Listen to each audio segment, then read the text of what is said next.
लड़की हैरान थी, उसकी छोटी बहन हर कुछ दिनों में अजीब तरह से और भी चमकने लगती थी और उसी समय गांव में किसी न किसी की मौत हो जाती थी। अपनी गोरी और बेहद खूबसूरत छोटी बहन को देखकर लड़की को लगने लगा कि शायद गांव में फैल रही अफवाहें सच हैं। असल में 18 साल पहले उनकी मां की मौत छोटी बहन को जन्म देते समय हो गई थी। पिता का दिल टूट गया था। आंसुओं के साथ उन्होंने अपनी पत्नी को दफना दिया, लेकिन जैसे ही पिता ताबूत बंद करने वाले थे तभी छोटी बहन, जिसकी सांसें रुक चुकी थीं, अचानक चमत्कारिक रूप से जिंदा हो गई। गांव के बुजुर्गों ने कहा कि छोटी बहन की मौत रहस्यमयी थी और वह सिर्फ उसी जगह सोकर जिंदा रह सकती थी जहां किसी की मौत हुई हो। उस दिन से पिता ने मां के ताबूत को पुश्तैनी हॉल में रख दिया और छोटी बहन को हर रात उसी में सुलाने लगे। इस तरह छोटी बहन 18 साल तक उसी ताबूत में सोती रही। समय बीता और 18 साल बाद वह बेहद गोरी और खूबसूरत हो गई। गाँव के लगभग सभी लड़कों का ध्यान उसी की तरफ जाने लगा। वहीं बड़ी बहन साधारण दिखती थी और अंदर ही अंदर हीन भावना से भरी रहती थी। गाँव वाले अक्सर उसका मजाक भी उड़ाते थे, लेकिन फिर भी उसे अपनी छोटी बहन से जरा भी जलन नहीं थी, क्योंकि वह जानती थी कि उसकी बहन की सुंदरता सिर्फ तारीफ ही नहीं बल्कि कई परेशानियां भी लेकर आती है। एक दिन लड़की स्कूल से घर लौटी, तभी उसने देखा कि गांव के कुछ गुंडे उसकी छोटी बहन को घेरकर धमका रहे हैं।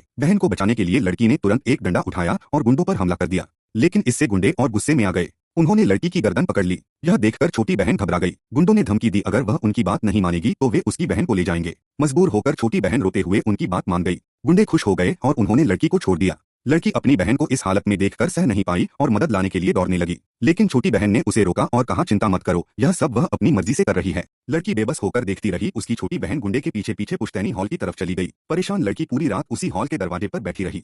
अगली सुबह जब वह जागी तो उसने देखा कि पुश्तैनी हॉल का दरवाजा खुला है। सब्सक्राइब करिए।